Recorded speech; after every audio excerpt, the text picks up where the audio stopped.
Boa tarde, eu sou a professora Rosane Monerá, eu sou coordenadora da disciplina Português 1 e eu vou conversar com vocês agora sobre a correção das questões da AP1, tirar as dúvidas de vocês, explicar, mostrar as respostas corretas, tá bom? Então agora eu vou compartilhar com vocês a prova.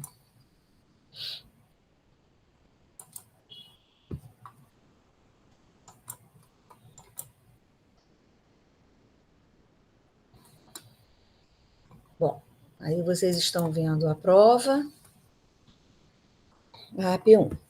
Então, nós vamos começar pela leitura do texto 1. O texto se chama Avec Elegance, é uma crônica de Marta Medeiros. Hoje, a maioria das pessoas que tem acesso à informação sabe que é peruíce usar uma blusa de paetês às 2 da tarde e que é deselegante comparecer a um casamento sem gravata. Constança Pascolato, Glória Calil e Cláudia Matarazzo são alguns dos jornalistas especializados em ajudar os outros a não cometerem gafes na hora de se vestir ou de se portar à mesa. Mas existe uma coisa difícil de ser ensinada e que talvez por isso esteja cada vez mais rara: a elegância do comportamento. É um dom que vai muito além do uso correto dos talheres e que abrange bem mais do que dizer um simples obrigado diante de uma gentileza. É a elegância que nos acompanha da primeira hora da manhã até a hora de dormir e que se manifesta nas situações mais prosaicas, quando não há festa alguma, nem fotógrafos por perto. É uma elegância desobrigada. É possível detectá-la nas pessoas que elogiam mais do que criticam, nas pessoas que escutam mais do que falam. E quando falam, passam longe da fofoca, das pequenas maldades ampliadas no boca a boca. É possível detectá-la nas pessoas que não usam um tom superior de voz ao se dirigir a empregadas domésticas, garçons ou frentistas. Nas pessoas que evitam assuntos constrangedores porque não sentem prazer em humilhar os outros. É possível detectá-la em pessoas pontuais. Elegante é quem demonstra interesse por assuntos que desconhece. É quem dá um presente sem data de aniversário por perto. É quem cumpre o que promete. E, ao receber uma ligação, não recomenda à secretária que pergunte antes quem está falando e só depois manda dizer se está ou não está. Oferecer flores é sempre elegante. É elegante não ficar espaçoso demais. É elegante não mudar seu estilo apenas para se adaptar ao de outro. É muito elegante não falar de dinheiro em bate-papos informais. É elegante retribuir carinho e solidariedade. Sobrenome, joias e nariz empinado não substituem a elegância do gesto.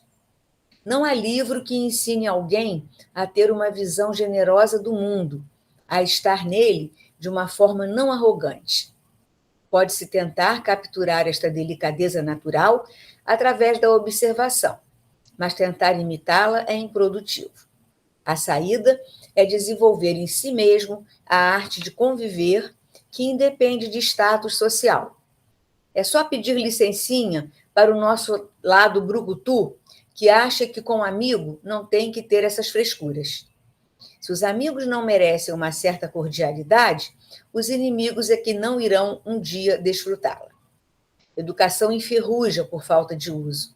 E detalhe, não é frescura. Então, nós temos esse texto original da autora, né, que foi publicado no jornal Zero Hora em 2001, mas que ainda hoje é um texto atualíssimo. Vamos, então, passar as questões. Eu coloquei as respostas aqui em azul e eu vou comentar cada uma com vocês. A questão número 1 valia 2 pontos, aliás, todas valem 2 pontos. Ela é dividida em 2 partes e ela se refere a esse pedacinho aqui extraído do texto. Mas existe uma coisa difícil de ser ensinada e que talvez por isso esteja cada vez mais rara: a elegância do comportamento. Então, eu sublinhei esse enunciado aqui, a elegância do comportamento, e pergunto: Identifique o referente da expressão sublinhada. O que é o referente? Quer dizer o seguinte, a que essa expressão sublinhada se refere? Então, a elegância do comportamento é a coisa, não é? Difícil de ser ensinada. Existe uma coisa difícil de ser ensinada. Que coisa é essa? A elegância de comportamento. Então, essa expressão elegância de comportamento, o referente, ela se refere à coisa difícil de ser ensinada. Então, pergunta-se, qual foi o mecanismo de coesão textual empregado? Reparem que eu falo a coisa difícil e depois eu digo qual é a coisa difícil. Então, esse mecanismo de coesão é o que nós chamamos de coesão referencial por catáfora. Agora vamos explicar o que é. É um mecanismo em que se referenciam termos que serão apresentados posteriormente. Ou seja, eu digo uma coisa difícil e aí eu apresento essa coisa difícil depois, certo? Então, o referente, ele é antecipado e a remissão aponta para frente. Reparem, inclusive, que tem até uns 2 pontos que vão indicar claramente, né, que o referente aponta para frente, o que vem depois dos 2 pontos. Com efeito, a coisa difícil de ser ensinada é explicada mais adiante. E qual é a explicação? Qual é a coisa difícil de ser ensinada? É a elegância de comportamento. Esse conteúdo está nos cadernos didáticos na aula 8. Algumas pessoas colocaram anáfora. Anáfora é o contrário. Anáfora retoma o que já foi dito, ela não antecipa. Então, não está correto afirmar que é anáfora. Por exemplo, eu digo assim: a menina saiu cedo de casa. Ela estava acompanhada de sua mãe. Eu marco esse ela. Esse ela é anáfora, porque eu me referi à menina, esse ela se refere à menina que veio antes. Alguma coisa que já foi dita. Diferentemente, a catáfora aponta para uma coisa que ainda vai ser dita. Entenderam a diferença? Então, essa questão valia 2 pontos, certo? E 1 ponto cada letra, né? Letra A e letra B. Vamos para a questão 2. Leia o trecho a seguir para responder as questões 2 e 3. Vamos ver qual é a questão 2 e qual é a questão 3, mas vamos ler o texto primeiro. É possível detectá-la nas pessoas que não usam um tom superior de voz ao se dirigir a empregadas domésticas, garçons ou frentistas. Nas pessoas que evitam assuntos constrangedores porque não sentem prazer em humilhar os outros, é possível detectá-la em pessoas pontuais. Reparem que está sublinhado ali ao se dirigir. Né? Então, é possível detectá-la nas pessoas que não usam um tom de voz superior ao se dirigir. Com relação ao enunciado, faço o que se pede. Reconheça o valor semântico da oração sublinhada. Eu sublinhei ali ao se dirigir. Do ponto de vista sintático, é uma oração reduzida de infinitivo. E se eu quiser falar essa frase de outra maneira, eu diria assim: é possível detectá-la nas pessoas que não usam um tom superior de voz quando se dirigem. Esse ao se dirigir equivale a quando se dirigem. Quando é um valor temporal. Então, a letra A resposta seria um valor semântico de tempo, temporal. E, na letra B, a gente pede que vocês reescrevam usando um conectivo, no caso, eu usei o quando, e sem alterar o valor semântico, quer dizer, mantendo o valor semântico de tempo. Então, é quando se dirige. Agora, aqui, atenção. Alguns alunos colocaram relação de finalidade e substituíram o conector, substituindo a expressão ao se dirigir, da seguinte maneira: é possível detectá-la nas pessoas que não usam um tom superior de voz para se dirigir, com a finalidade de se dirigir. É um sentido diferente do que nós pensamos ao propor a questão, mas não é impossível. Então, as pessoas que colocaram finalidade na letra A e que na letra B colocaram o para ou para que, a resposta foi aceita. Não foi aceita é colocar finalidade na primeira e quando na segunda, porque aí fica incoerente. Então, teria que colocar a finalidade tanto na substituição do conector, que é o para quê, né, que indica a finalidade, quanto na relação semântica, que deveria escrever finalidade, não pode misturar.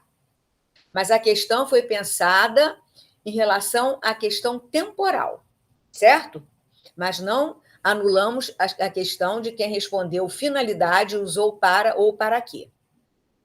Outras respostas não são aceitáveis. Condição, isso aí não tem condição de aceitar essa resposta. Bom, a questão 3, ela também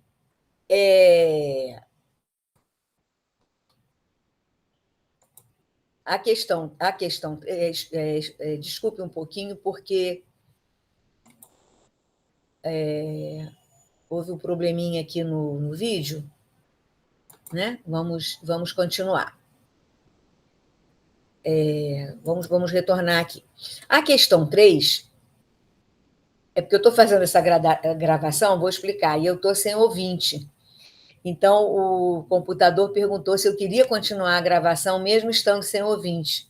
Né? Que eu botei o Meet aqui, normalmente a gente tem interlocução. Como não tem, ele perguntou se queria que continuasse, tá bom? Então, vamos continuar aqui. Mesmo eu sozinho, eu estou falando para vocês, que vão me ouvir depois. É uma troca postergada, que a gente chama, né? Bem, então, na questão 3, ainda baseada nesse trechinho, a questão diz o seguinte: se considerarmos, por um lado, aí está sublinhado, empregadas domésticas, garçons e frentistas, né? E, por outro lado, empregados assalariados, estamos diante de uma relação de coesão lexical. E como é que se denomina essa relação? Então, reparem que empregadas domésticas, garçons e frentistas são elementos que pertencem a uma classe maior, que são empregados assalariados. Empregadas domésticas, garçons e frentistas, todos são empregados que recebem salário. Então, há uma classe maior de empregados que recebem salário, e dentro dessa classe eu tenho empregadas domésticas, garçons e frentistas. Isso, na coesão lexical, se chama uma relação de hiponímia e hiperonímia. O que é hiponímia? Hiponímia são os elementos. O que é hiperonímia? É a classe. Então, como eu tenho os elementos primeiro aqui, que são as empregadas, os garçons e os frentistas, são hipônimos. E qual é o hiperônimo? É a classe geral, que são aqueles empregados que recebem salário. Então, a opção correta seria a letra A. Algumas pessoas colocaram a letra D, mas erraram, porque colocaram a classe na frente dos elementos. E seria o caso de empregados assalariados aparecer na frente, mas não. Aqui, primeiro, eu tenho os elementos que compõem a classe, que são as empregadas domésticas, os garçons e os frentistas, e depois eu tenho a classe, certo? Então, a opção correta seria a letra A. E aqui eu explico. Empregadas domésticas, garçons e frentistas são hipônimos, que são termos mais específicos. Empregados assalariados é um hiperônimo, é um termo mais geral que abrange os anteriores, porque todos os outros recebem salário, são empregados que recebem salário. Portanto, a coesão lexical por substituição evidencia-se, no caso em estudo, pela articulação entre os dois grupos, hiponímia, que são termos específicos, em relação ao hiperônimo, que é um termo geral, que são os empregados assalariados. Esse conteúdo está na aula 9.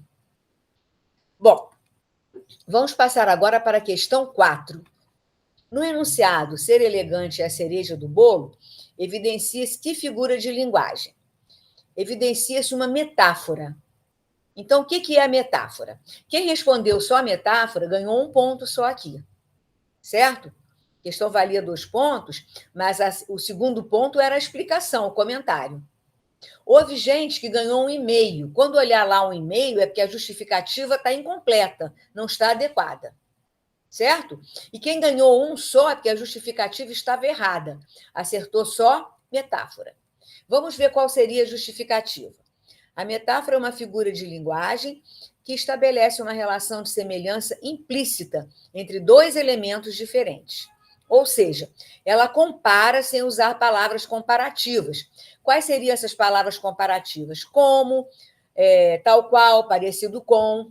Né? Reparem que eu estou comparando aqui, eu digo assim, eu estou comparando a elegância, ser elegante com a cereja do bolo.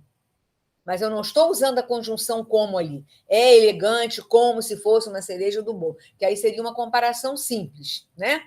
Então, em vez disso, ela diz que uma coisa é outra, criando um efeito poético ou expressivo. Aqui não estamos falando literalmente de uma cereja ou de um bolo. Em vez disso, estamos usando a imagem da cereja do bolo como algo simbólico. A cereja é o último detalhe que embeleza e completa um bolo.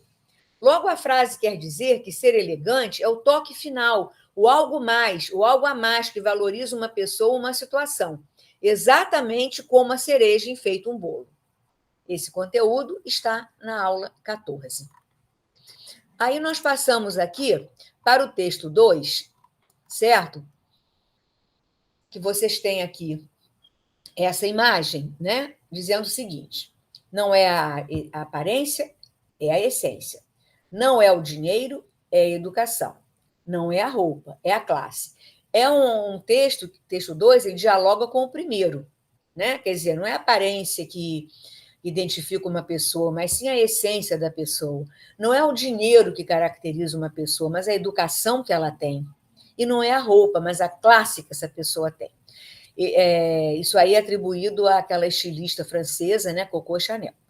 Então, a questão 5 diz o seguinte: não é a aparência, é a essência, não é o dinheiro, é a educação, não é a roupa, é a classe, evidencia-se uma relação de adição, eu estou apenas somando os elementos, quem colocou adição errou. É uma relação de retificação, porque eu digo uma coisa e conserto, retifico. É muito nítido isso. Então, não se pode falar em concessão aqui, nem em condição. Então, a alternativa correta é retificação. É mais do que uma adição. Eu estou consertando no segundo enunciado o que eu disse no primeiro. Estou retificando. O 3 contrapõe 2 elementos em cada oração. O primeiro é negado e o segundo é afirmado como o que realmente importa. Essa troca corrige ou ajusta a percepção do leitor. Não é isso, é aquilo. Isso é uma retificação, é uma correção ou substituição de uma ideia por outra. E aí se pede que nós coloquemos aí uma conjunção adequada, porque vocês reparem que não há conjunção aqui entre as duas partes das orações. A conjunção adequada, então, eu esqueci de escrever aqui para vocês, seria exatamente a construção com mais, né? Por exemplo, eu vou escrever aqui agora. Um momentinho.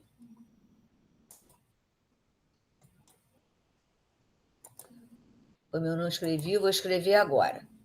Então, seria: não é o dinheiro, vírgula, mas é a educação. Educação, ponto e vírgula.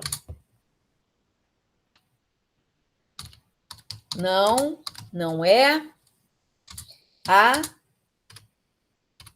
roupa, vírgula, mas poderia até tirar o mas poderia até tirar a classe, ponto e vírgula. Faltou um aqui. O primeiro não é a aparência, desculpem. Não é a aparência. Não é a aparência, vírgula, mas é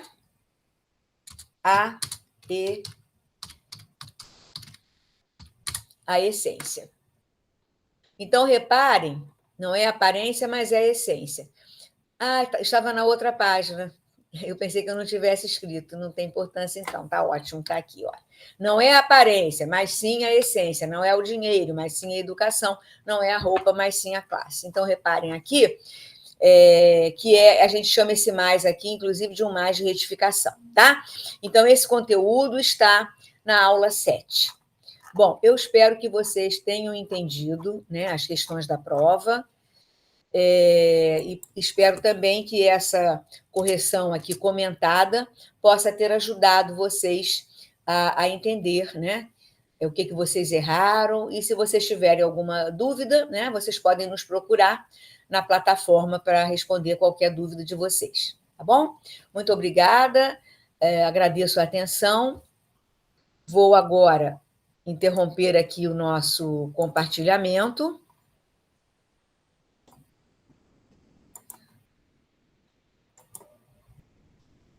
Vou parar aqui a apresentação e vou, então, me despedir de vocês, vou interromper a gravação.